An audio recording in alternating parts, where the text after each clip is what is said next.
Right, we're back with this dance music tutorial. I hope you picked up a few things in the last video, and we stopped at the point where we started to put in the break beats, and thought that was worth a section of its own because there's so much you can do with break beats that you don't get in any other style of music really, because everything else is kick, snare, or kick.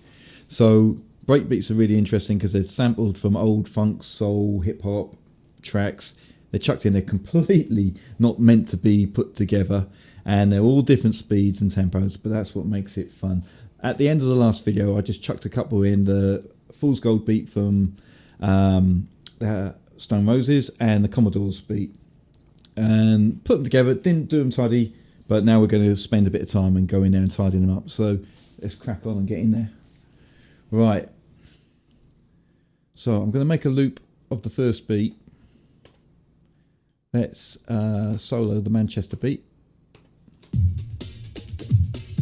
Now,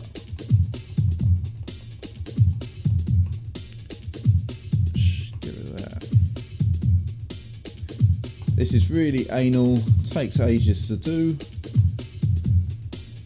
But one quick way of doing it is to turn your snap to quantize, put the scissors on it, and check where your drums are sitting with the scissors to see what is in time and what needs a little bit of tightening up. Now this goes the same for any sample pack you get. Never just get a sample pack from Loop Masters or wherever and chuck it in. You see how that snare isn't on the bar? It's slightly off if you zoom in. Looks like it, but then no, it's not. Okay, so turn the snap off, cut it where it is hitting, and that sound. They're all slightly off. Now when you get these sample packs, don't just trust that they say they're a certain tempo or that they're tight, because they're probably not tight. The guy who made the sample pack might be lazy, might have made a mistake, or he might have purposely left it in there for you to suss out. We're going to put the snap back on. Now I'm going to show you what it sounds like with the Commodore beat first without. Clanging. Sounds like it's falling down the stairs and banging everything. Alright. So we're going to tighten that up. We're going to move this one over. We're going to slightly time stretch it. I need these slight little time stretches, but to sharpen it all up and keep it on the bar. Now I've nearly got this bar. Let's put the click track on with it. Press C on Cubase. In time. Now let's put the Commodores back with Stone Roses. You hear us? It's nearly there. It's sloppy though. Look where the snare is sitting. The snare should be on the bar, but it's not. And the second one, the Commodore's, is right off. So we're going to turn the snap back off. Go in there and tighten this up. Look at that far out that one is. You might have to do this a couple of times.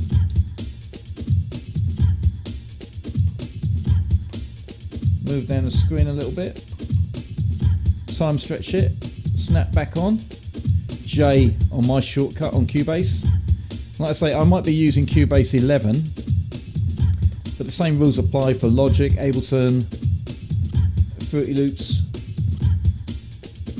or FL, if you don't want to be rude to those Fruity Loops users. They seem to take offence when you call it Fruity Loops.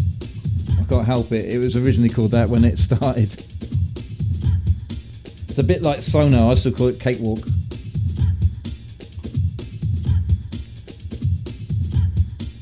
But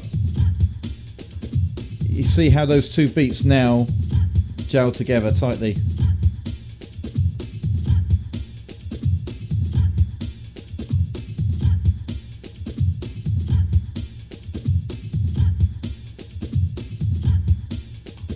And it's only slight little bits of time stretching. We're not doing a massive amount, so you don't notice the time stretch. But now those beats are on the dot. Right, I'm going to throw another one in. I'm going to chuck another one that Too Bad Mice use a lot, so you can see it from scratch again. Right, Too Bad Mice beat. Where is it? I've got it here somewhere in here. I thought I did. Carriage percussion must be on this channel, I guess. Let's have a look. Shrink that down. Yeah, mouse beat over here.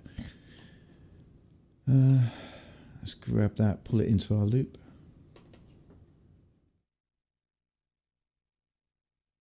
Let's put this channel up here. Put this in, see how it sounds.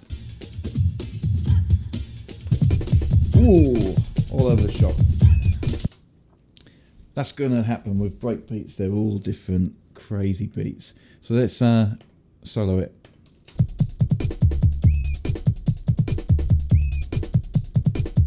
So as you can see, it's too fast.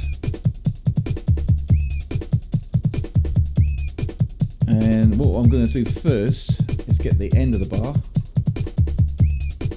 which turn the snap off. It's this bit here. Turn it back on, get that over there.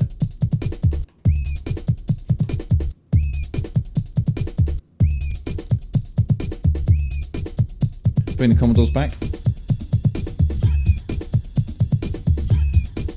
Right. Let's zoom in a bit more.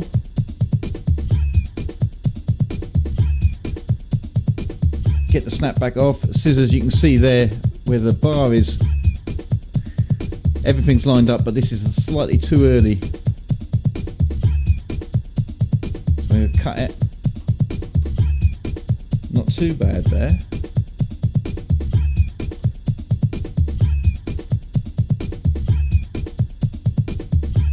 Right. Little cut by there. See, I find a lot of people don't bother to do this, and when you hear their tracks, the drum beats can sound sloppy. But this isn't just for break beats. You can use this for any house, garage, drum and bass beats which you get from a sample pack. Tighten them up, make sure they're in. I'll do that with the other loops as well.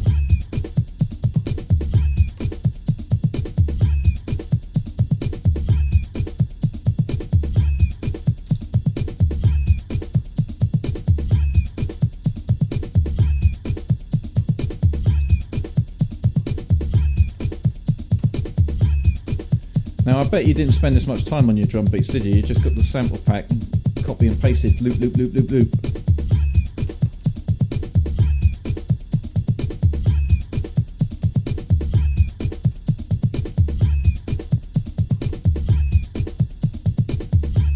But it's sounding much better with the Commodores. Let's try it with the Manchester beat.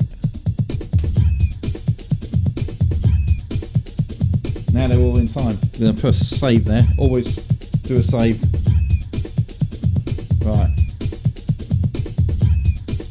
Normally I do my breakbeat music at a faster tempo than 128 beats per minute, but the same rules will apply.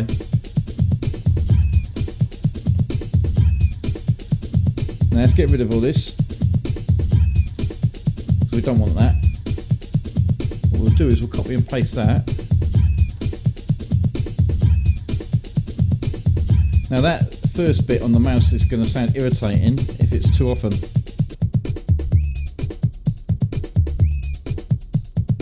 So what we're going to do the second time round,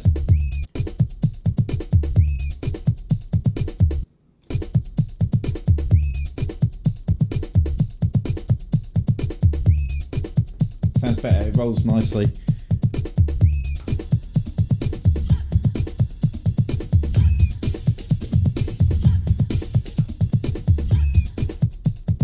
Now, if you're making modern music like EDM, house, garage, drum and bass, you might not want to pitch your drums. You want to time stretch them so that it preserves the sound quality. But the problem with that is if you're doing that, it sounds like on a CDJ, or if you're mixing digitally in sync, it might keep those beats in time and your drum beats will be perfectly neat and tidy, but they'll have no, they won't sound right, it won't sound natural, they will just sound quite dull and slow.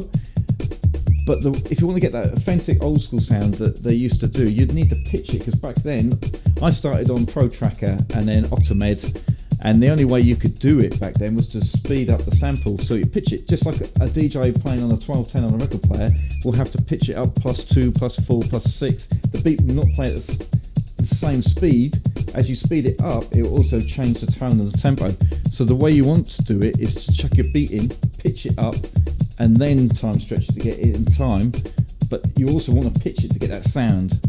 I mean, one way of doing it in this, I won't do it with the mouse, I'll do it with the Commodores here, just to show you. But that's 128 beats per minute. But if you want to increase the pitch,